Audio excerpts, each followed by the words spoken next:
पिया पड़ने से कवन गति हुई। यानी देखा जाए जरा बोला था कि मटिया के कवन गति हुई जब प्रदेश से बा, लेकिन आवल जल आगे कहना बा, लेकिन कैसे क्या हो, लेकिन कैसे महाराज निचोड़ रहे भैया।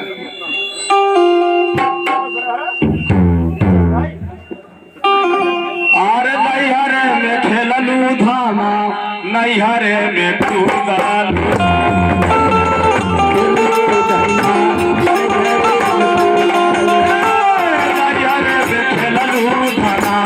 नैहरे में कूदालू,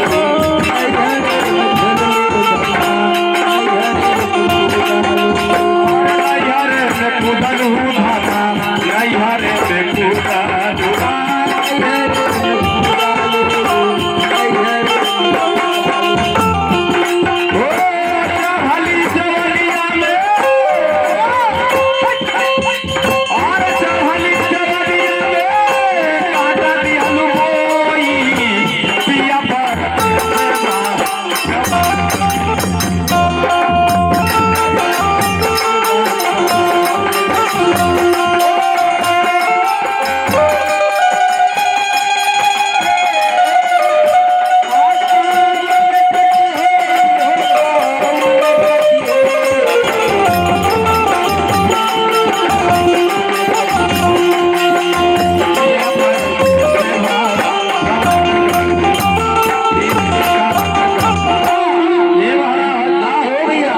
नैहरे में खेललू धाना, नैहरे में कूदलू। अच्छा ही नैहरे का, हाँ अच्छा।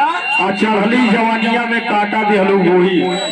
यानी देखी दहिया जो है दिशा बासना में फंस गई सरकार। अच्छा कीर्तन गाने चल गई, लेकिन आवल जन जाके कहना वाले के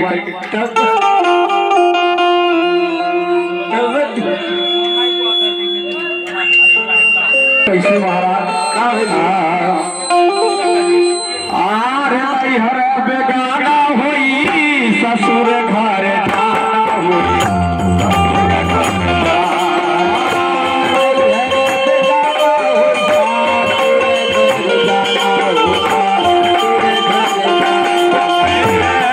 हर बेगाना हुई, ससुर घर जाना हुई, ससुर घर जाना।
दादा माई विधवा करल रोई रोई। अच्छा ये दुनिया का बात हुआ सरकार। हाँ आयल बात है जीरा एक दिन जाई यही जाते काटा भक्षक के गुड़गाइया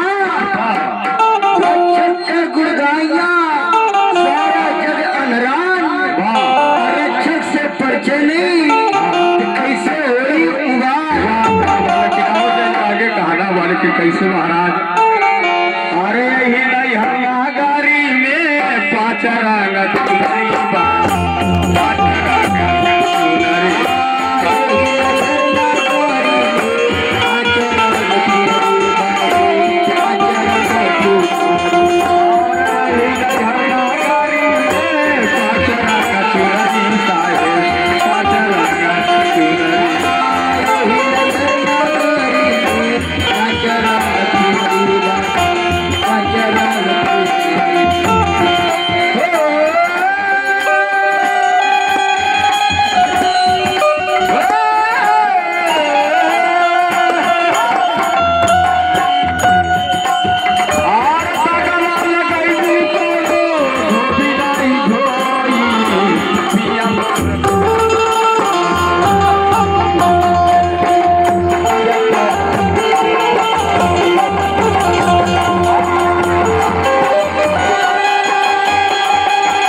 छिंद जल पावत गगन समीरा। अच्छा पंच रजते अधम शरीरा ये सरकार जय हो। देखी 5 तत्व के आपका शरीर बा सरकार कहता रहे नहीं हर नगरी में 5 रंग चुनरी बा आ दगवा लगैबू कोनो धोबी नहीं धोई आ पिया परदेश से बा कवन गति हुई जय हो। लेकिन आवल जाके कहना वाले लेकिन कैसे महाराज कैसे आर कहा हजूर सोना भाई